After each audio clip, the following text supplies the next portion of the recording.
ھذا حدیث صحیح الاسناد ولم یخرجہ، کہتے یہ حدیث بالکل سند کے اعتبار سے صحیح ہے، اگرچہ اس کو امام بخاری اور امام مسلم نہیں لکھا، لیکن یہ حدیث سند کے اعتبار سے بالکل صحیح ہے۔ ابن عساکر نے تاریخ دمشق میں لکھا، امام محی الدین طبری نے الریاض النظیرہ میں لکھا، علامہ ذہبی نے میزان الاعتدال میں لکھا۔ اسی حدیث کو امام حیثمی مجموع الزوائد میں لائے، اور امام حیثمی کہتے ہیں رجالہ رجال الصحیح، اس روایت اور حدیث کے سارے راوی سچے راوی ہیں۔ ابن حجر المکی نے سوائق المورقہ میں لکھا۔ تو بہرحال یہ چیزیں بتاتی ہے، یہ ساری اور بھی دلائل ہے، لیکن ایک ایک دلیل پر 2 گھنٹے کیا پوری رات بولو تو مضمون مکمل نہ ہو، لیکن میں سمجھتا ہوں کہ اہل فہم کے لیے، سمجھداروں کے لیے اتنا کافی ہے کہ یہ جو دعویٰ ہے کہ علی پہلے خلیفہ تھے، خلافت چھینی گئی، یہ صرف ایک فرضی داستان ہے، اس کے سوا کچھ نہیں۔ اور دوسری داستان جو تراشی گئی، اس میں تو معاذ اللہ علی کا ایسا مذاق اڑایا ان خبیثوں نے، حیرانی ہوتی ہے۔ یہ حق الیقین ہے میرے پاس، ملا باقر مجلسی کی، اس کا صفحہ نمبر 314 ہے اور اس کی جلد 1 ہے۔ ایک پوری داستان لکھی ملا باقر مجلسی نے۔ یہ ملا باقر مجلسی کون ہے؟ نام بھی شاید پہلی بار آپ سن رہے ہوں گے۔ جیسے ہمارے علماء میں، محدثین میں امام بخاری کا اہل سنت میں معیار ہے، جو معیار امام بخاری کا ہے، شیعہ کیا ملا باقر مجلسی کا ہے۔ یہ اتنا بڑا اس کو عالم مانتے ہیں، اور یہ سب سے بڑا قذاب اور جھوٹا ان کے آقا راوی گزرا ہے۔ ایسی ایسی داستانیں لکھا ہے کہ جس نے الف لیلہ لکھی نا، اگر وہ اس کو ملتا، اس کو دیکھتا تو وہ بھی ڈوب کے مر جاتا کہ یار الف لیلہ تو میں نے بھی لکھی فرضی داستان، لیکن میں نے بھی ایسے کمال نہیں کیا جو کمال تم نے کیا۔ یہ کہتے ہیں جناب کہ حضرت علی ابو بکر جیسی خلیفہ بنے تو چونکہ علی خلافت کا اہل لائق نہیں سمجھتے تھے۔ اب پوری کہانی سنتے چلیے آپ۔ تو آپ نے حضرت سیدہ فاطمہ کو لیا۔ یہ علی کو، ہم علی کو کیسے پیش کرتے ہیں؟ ایک بہادر، ایک جوان مرد، نڈر، جو دنیا میں کسی کی پرواہ نہ کرے، کسی سے نہ ڈرے۔ انہوں نے دیکھو علی کو کیسے بنا دیا، اور دعوے کیا ہے؟ ہم اہل بیت کے چاہنے والے، ہم محبان اہل بیت ہیں، اور ایسے جاہلوں کے پیچھے ہماری عوام جا رہی ہے کہ بھائی اہل بیت کے چاہنے والی۔ یہ اہل بیت کے چاہنے والے نہیں، خدا کی قسم محبت کی آڑ میں سب سے بڑے توہین کرنے والے ہیں یہ اہل بیت۔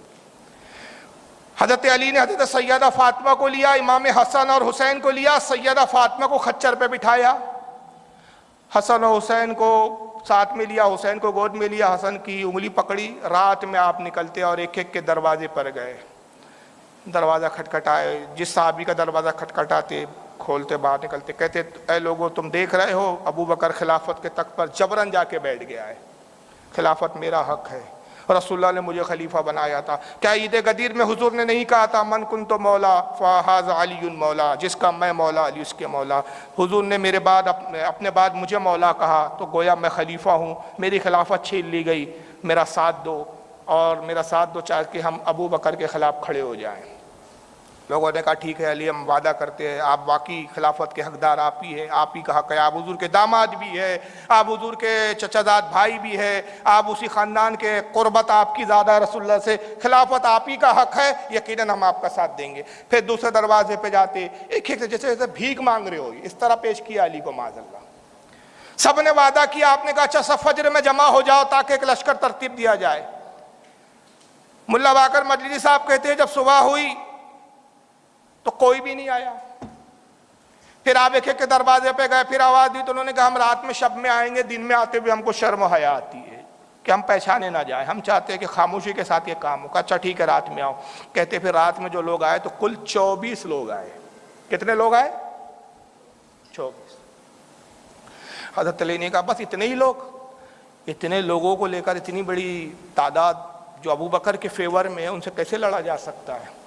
پھر آپ نے حضرت فاطمہ کو ساتھ لیا اور دوسری شب میں پھر گھوڑے خچر پہ بٹھایا۔ دیکھیں تماشا، وہ فاطمہ جس کے بارے میں ہمارا عقیدہ یہ ہے کہ جس کے بال کو بھی آسمان نے نہیں دیکھا، وہ مقدس معاب خاتون، اور دیکھو کیا حال بنا رہے ہیں۔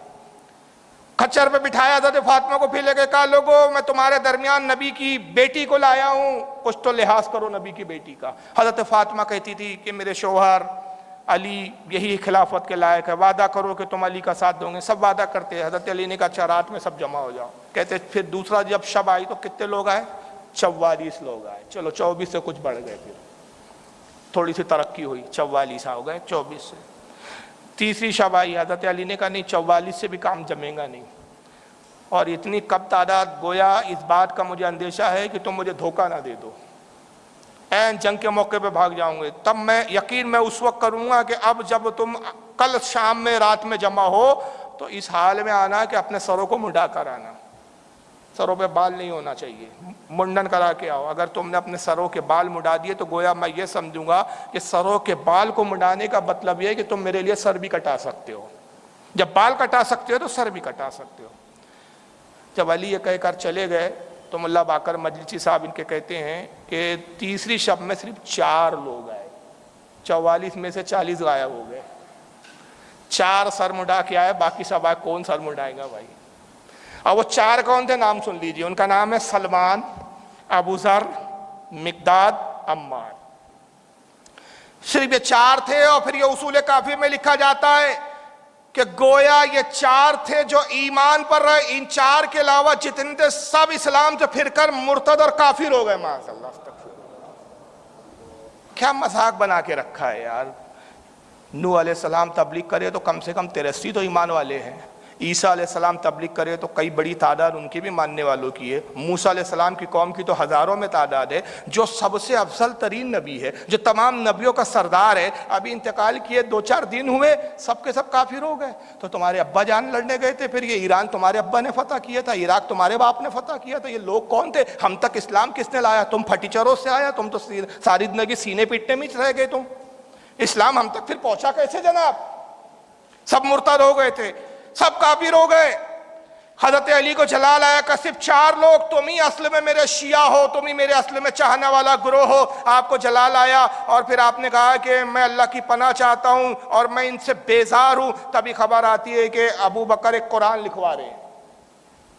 پھر یہ پہنچے ابو بکر کے پاس، کہا ابو بکر سنا ہے تم قرآن لکھوا رہے ہو؟ کہا ہاں میں قرآن لکھوا رہا ہوں۔ کہا ذرا مجھے بھی تو بتاؤ کیا لکھوا رہے ہو؟ تو کچھ جو لکھا گیا تھا ابو بکر نے پیش کیا، تو علی نے کہا یہ تو قرآن میں تم تحریف کر رہے ہو، یہ تو آیتوں میں پھیر بدل کر رہے ہو، خدا کی قسم قرآن میں تو ایسا تھا نہیں، حضور پہ ایسی تو وحی آئی نہیں، حضور نے تو ایسا لکھا نہیں اور تم اس کو بدل رہے۔ ابو بکر نے کہا جو ہم لکھ رہے ہیں، جو لکھوا رہے ہیں، یہی ہمارے لیے کافی ہے۔ علی کو جلال آیا، کہا ابو بکر تھوڑا توقف کیجئے، خدا کی قسم ایمان لانے والوں میں سب سے پہلا ہوں۔ پہلی آیت سے لے کر آخری آیت حضور پر کب کیسے نازل ہوئی، کہاں نازل ہوئی، کس کے بارے میں نازل ہوئی، کیوں نازل ہوئی، سب کو میں جانتا ہوں۔ میں قرآن لا کے آپ کو اصل پیش کرتا ہوں۔ حضرت علی آئے، کمرے میں بند ہو گئے، 2 مہینے تک کمرے سے نہیں نکلے، 2 مہینے تک قرآن کی کتابت کرتے رہے، قرآن لکھتے رہے۔ 2 مہینے قرآن لکھنے کے بعد پھر ابو بکر کے دربار میں پہنچے، صحابہ بیٹھے تھے، ادھر 2 مہینے میں ان کا بھی ایک قرآن مکمل ہو گیا تھا، ادھر علی نے طلحہ قرآن مکمل کیا، کہا یہ ہے اصل قرآن جو میں لایا ہوں، یہ ہے اصل قرآن۔ ابو بکر نے کہا اپنا قرآن اپنے پاس رکھو، یہ جو ہم نے قرآن لکھا یہ ہمارے لیے کافی ہے، ہم تمہارے اس لائے ہوئے لکھے ہوئے قرآن کو قبول نہیں کرتے۔ یہ عقل میں آ رہی ہے کہ باتیں؟ ذرا بتائیے، ایمانداری سے بتائیے، یہ تاریخ کی سچائی لگتی ہے آپ کو؟ کچھ حقیقت سے مس ہوتا لگتا ہے؟ یہ مذاق نہیں لگ رہا؟ بچکانی باتیں نہیں، اور جیسے ایسا لگ رہا بچے لڑ رہے ہیں، یہ تیری گیند ہے، نہیں یہ میری گیند ہے۔ ارے مذاق ہے، دین ہے یار، یہ اسلام ہے، مذاق بنا کے رکھا ہے۔ یہ عقیدے ہیں شیعوں کے، اب بڑی بڑی کتابوں میں، عربی اردو ساری کتابوں میں بھرا پڑا ہے، ان کے مولوی تقریروں میں بولتے، باقاعدہ ویڈیو بھرے پڑے ہیں میرے پاس۔ علی نے کہا یہ قرآن قبول نہیں کر رہے ہو، دیکھ لو آخری بار، اب قیامت تک یہ قرآن تم دیکھ نہیں پاؤں گے۔ پھر مولا آئے جلال میں، اور آنے کے بعد گھر آئے، اپنے بیٹے حسن کو دیا، کہا بیٹا حسن اس قرآن کی حفاظت کرنا، اور اپنے بعد اپنے وصی اور اپنے نائب کو، اپنے بعد اپنے جو ہے خلیفہ کو دینا۔ امام حسن کے پاس وہ قرآن رکھا رہا، امام حسن نے وہ قرآن نہ کسی کو دکھایا، نہ کسی کو بتایا، نہ کسی کو دیا۔ امام حسن نے وہ قرآن امام حسین کو دے دیا، امام حسین نے قرآن امام زین العابدین کو دیا، امام زین العابدین نے قرآن امام باقر کو دیا، امام باقر نے قرآن امام جعفر صادق کو دے دیا، حضرت امام جعفر نے موسیٰ کاظم کو دے دیا، موسیٰ کاظم نے حضرت علی رضا کو دے دیا، علی رضا نے امام محمد تقی کو دے دیا، امام محمد تقی نے امام نقی علی کو دے دیا، امام نقی علی نے امام حسن عسکری کو دے دیا، امام حسن عسکری نے امام مہدی کو دے دیا۔ امام مہدی اوریجنل قرآن لے کر جو غائب ہوئے، اب تک غائب ہے، قیامت کے دن اوریجنل قرآن لے کر آئیں گے۔ تو آپ کے پاس اور ہمارے پاس کون سا قرآن ہے؟ ڈپلیکیٹ۔ پھر یہ سب سے مستند کتاب ہے ان کی الشافی فی اصول کافی، سب سے مستند کتاب۔ آپ کیا قرآن کے بعد سب سے افضل کتاب کون سی ہے؟ ان کے قرآن بخاری کو یہ نہیں مانتے، مسلم کو یہ نہیں مانتے. قرآن کے بعد حدیث کی سب سے پہلی کتاب جو مستند مانی جاتی ہے ان کیا ہے؟ الشافی ترجمہ فی اصول کافی، لکھنے والے یعقوب کلینی. اور اس کا نام اصول کافی کیوں ہے معلوم ہے؟ یہ کتاب کلینی صاحب نے لکھی بقول ان کے شیعوں کے، ہمارا عقیدہ تو ہے ہی نہیں، ہم تو کتاب ہی نہیں مانتے، یہ جھوٹ کا پلندہ ہے. یہ بقول کہ کلینی صاحب نے کتاب لکھی، امام مہدی کے زمانے میں تھے، اور یہ کتاب امام مہدی کو دکھائی. امام مہدی نے پڑھا، بڑے خوشی اور کہا ہاذا کافینا شیعانا، یہ ہمارے شیعوں کے لیے کافی ہے، بس یہی کافی ہے ہمارے شیعوں کے لیے. نام پڑ گیا اصول کافی. نمبر 1 پہ آتی ہے قرآن کے بارے ان کے یہاں. اس میں باقاعدہ باب بنائے گئے کہ کتنی آیتیں بدلی گئی، کتنی آیتیں نکالی گئی، کیسے آیتیں تھی. اب وہ سارا اگر میں پڑھوں باب کے باب تو میرے خیال سے 3-4 دن چاہیے. اس کے لیے میں چند آیتیں بتاتا ہوں کہ ابو بکر نے کیسے بدلی کے بقول. کہتے ہیں آیت یہ تھی اہدنا الصراط العلی، اے اللہ ہمیں چلا علی کے راستے پر. ابو بکر نے کہا علی نام ہٹاؤ، کرو اہدنا الصراط المستقیم، اے اللہ ہمیں چلا سیدھے راستے پر. آیت یوں تھی قرآن کی، پارہ نمبر 1 سورہ بقرہ آیت نمبر 23 اور 24. قرآن یوں تھے، اصل آیت یہ تھی، کہتے ہیں وَإِن كُنتُمْ فِي رَيْبٍ مِّمَّا نَزَّلْنَا عَلَىٰ عَبْدِنَا فَأْتُوا بِعَلِيٍّ مِّن مِّثْلِهِ. اور جو کچھ ہم نے اپنے نبی اپنے پیغمبر قرآن کی شکل میں نازل کیا، اے لوگو اگر یہ اللہ کی طرف سے نہیں ہے، اس پر تمہیں شک ہو تو علی کی مثال، علی کے جیسا کوئی لے آؤ. تو کہتے ہیں علی لفظ ہٹا دیا ابو بکر نے اور آیت یوں کر دی. قرآن میں اب یوں موجود ہے وَإِن كُنتُمْ فِي رَيْبٍ مِّمَّا نَزَّلْنَا عَلَىٰ عَبْدِنَا فَأْتُوا بِسُورَةٍ مِّن مِّثْلِهِ. بِسُورَةٍ مِّن مِّثْلِهِ، بِسُورَةٍ کر دیا، علی ہٹا کے بِسُورَةٍ. اگر تمہیں اللہ نے جو کچھ نبی پہ نازل کیا تمہیں اس پر کوئی شک و شبہ ہو تو اس کے جیسی ایک صورت بنا کے لاؤ. قرآن نے کہا علی جیسا کوئی دوسرا لاؤ، انہوں نے علی ہٹا کے صورت کر دیا. پارہ نمبر 7 سورہ انعام آیت نمبر 59. قرآن میں یوں تھا، یہ کہتے ہیں وَلَا رَطْبٍ وَلَا يَابِسٍ إِلَّا فِي إِمَامٍ مُّبِينٍ. اور جو کچھ خشک ہے اور جو کچھ تر ہے سب کچھ ہم نے ایک امام میں جمع کر دیا. امام سے مراد امام علی ہے. ابو بکر نے کہا یہاں لفظ امام ہٹاؤ اور یوں کر دیا قرآن کو وَلَا رَطْبٍ وَلَا يَابِسٍ إِلَّا فِي كِتَابٍ مُّبِينٍ. جو کچھ بھی خشک اور تر ہے سب کچھ ہم نے کتاب میں جمع کر دیا. کہتے قرآن میں یوں تھا، پارہ نمبر 14 سورہ نحل آیت نمبر 43 فَاسْأَلُوا عَلِيًّا إِن كُنتُمْ تَعْلَمُونَ. اگر تمہیں علم نہ ہو علی سے پوچھو. قرآن میں یوں تھا. ابو بکر نے یہاں بھی علی ہٹوایا، کہا یوں کرو فَاسْأَلُوا أَهْلَ الذِّكْرِ وَإِن كُنتُمْ تَعْلَمُونَ. اگر تم کو لا تعلمون، اگر تم کو علم نہ ہو تو علم والوں سے پوچھو. اہل ذکر کر دیا، علی لفظ ہٹا دیا. تو میں نے یہاں 3-4 نمونے آپ کو سنائے، ورنہ یہ پورے باب کے باب بڑے پڑے. اصول کافی، حق الیقین، حیات القلوب، کتنی بے شمار کتابیں ہیں. لائبریری کی ایک الماری ان منوسوں کی کتابوں سے بھری پڑی ہے میری. پڑھ کے دماغ خراب ہو جاتا ہے کہ کیا لکھتے تھے یہ لوگ، کیا بتا رہے ہیں. مگر عجیب دوگلا مذہب ہے. یہ کتاب کہہ رہی ہے امام مہدی کے پاس اوریجنل قرآن ہے، یہ کہتے ہیں امام مہدی کے پاس ہے، امام مہدی لائیں گے. لیکن ابھی 2 یا 3 سال پہلے کی بات ہے، کئی پروگراموں میں نے ان صاحب کا ویڈیو دکھایا ہے، نیٹ پہ بھرے پڑے ہوئے. آپ اگر نیٹ پہ جا کے یوٹیوب پہ یہی سرچ کر لے شیعوں کا نیا قرآن تو ویڈیوز آ جائیں گے. ایک نئے مولوی صاحب پیدا ہوئے جن کا نام ہے مولوی شبیر حسن میسمی. شیعوں کا چھوٹا موٹا مولوی نہیں ہے، یہ شیعہ علماء کونسل کا جنرل سیکرٹری ہے. اور اس کی ایک اکیڈمی ہے زہرہ اکیڈمی، اس کا یہ پریسیڈنٹ ہے. شیعوں کی بہت بڑی اکیڈمی ہے. اس نے اپنی تقریر کی اور تقریر میں دعویٰ کیا، کہا کہ جو علی اور اہل بیت کے ائمہ نے جو قرآن لکھا تھا، اللہ کا شکر ہے، مبارکباد ہو کہ وہ اصلی قرآن ہم کو مل گیا ہے. لے آئے ہم اصلی قرآن.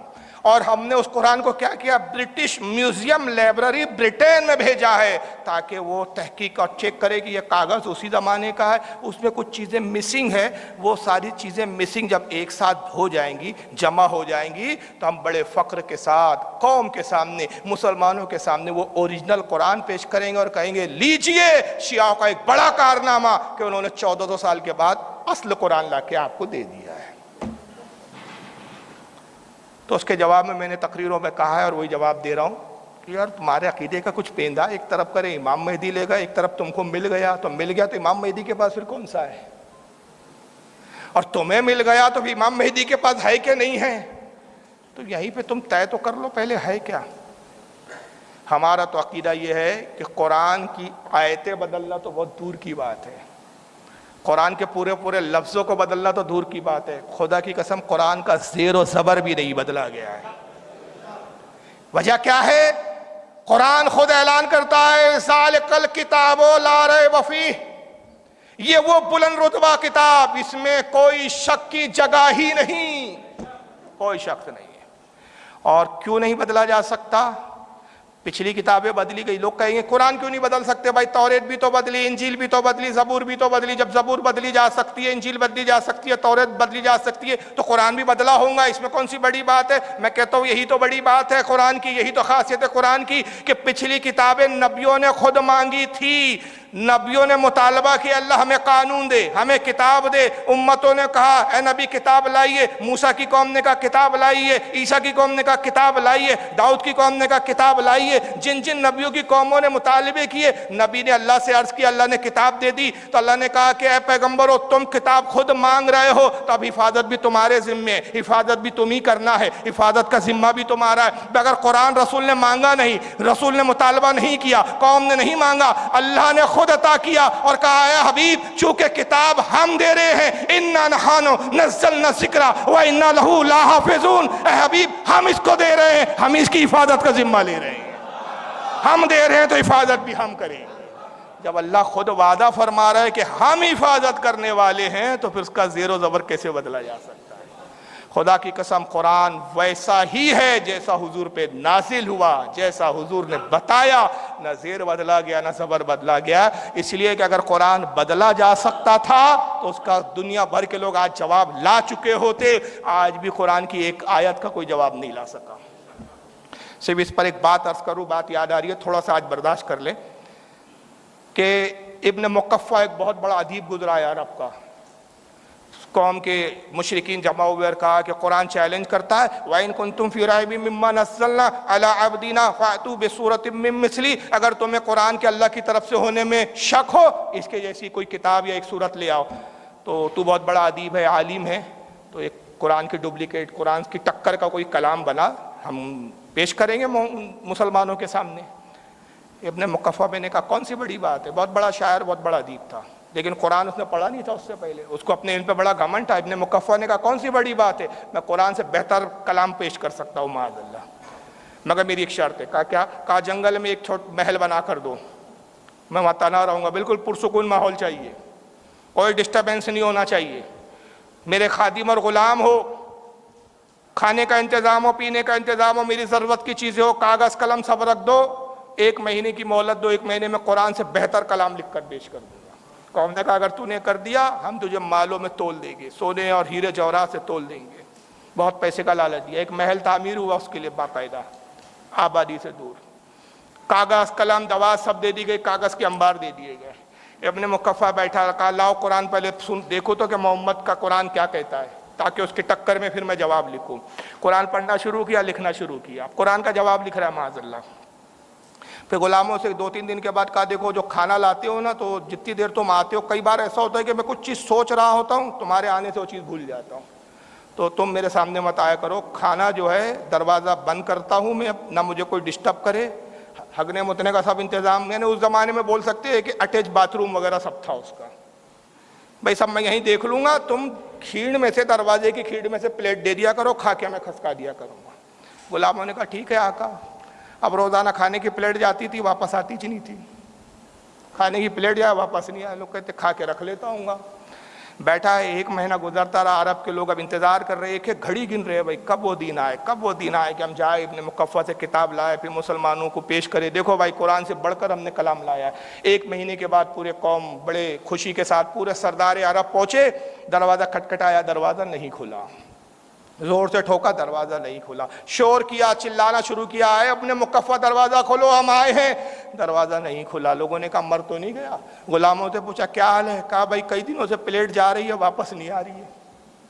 کہا شاید مر گیا، تم نے دروازہ تو کھلوانا تھا، کہا منع کیا تھا اس نے کہ ڈسٹرب نہ کرو، تو کہا دروازہ توڑو۔ جب دروازہ توڑا گیا تو کیا دیکھتے ہیں؟ ایک عجیب حال ہے، دیوانوں کی جیسی حالت ہے، بال بکھرے ہوئے، کھانے رکھے، بدبو آ رہی ہے، کھانے بھی کھانے کا ہوش نہیں تھا، کاغذ موڑے ہوئے، جیسے کاغذ لکھتا ہے آدمی موڑ کے پھینک دیتا، موڑے ہوئے کاغذوں کا انبار ہے، ہاتھ میں قلم دبا دے، پاگلوں کی طرح کچھ بڑبڑاتا ہے، پھر لکھتا ہے، پھر موڑتا ہے، پھر پھینک دیتا ہے، پھر کچھ لکھتا ہے، پھر موڑتا ہے، پھر پھینک دیتا ہے۔ قوم پہنچی، کہا کیا؟ کچھ بھی نہیں لکھا، صرف کاغذ موڑ موڑ کے پھینکے۔ اس نے کہا کیا لکھوں؟ خدا کی قسم میں بسم اللہ کا جواب نہیں لکھ پایا ہوں تو پورے قرآن کا کیا جواب لکھوں؟ ما ھذا کلام البشر، یہ کسی انسان کا کلام ہو ہی نہیں سکتا۔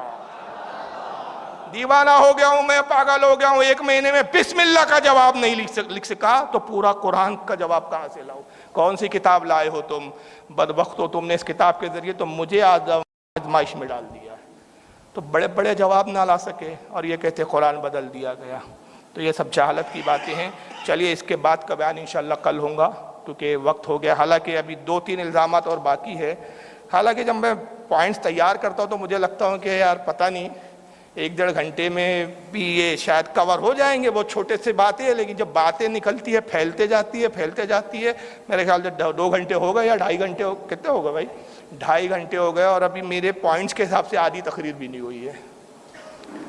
اب بتائیے کیا کیا جائے؟ تو انشاءاللہ اس کے بعد کل ہم اس پہ گفتگو کریں گے۔ اللہ تعالی ہم سب کو قرآن کے احکامات پر چلنے کی توفیق عطا فرمائے اور ان بدعقیدوں سے ہماری حفاظت فرمائے۔ وما علینا الا البلاغ۔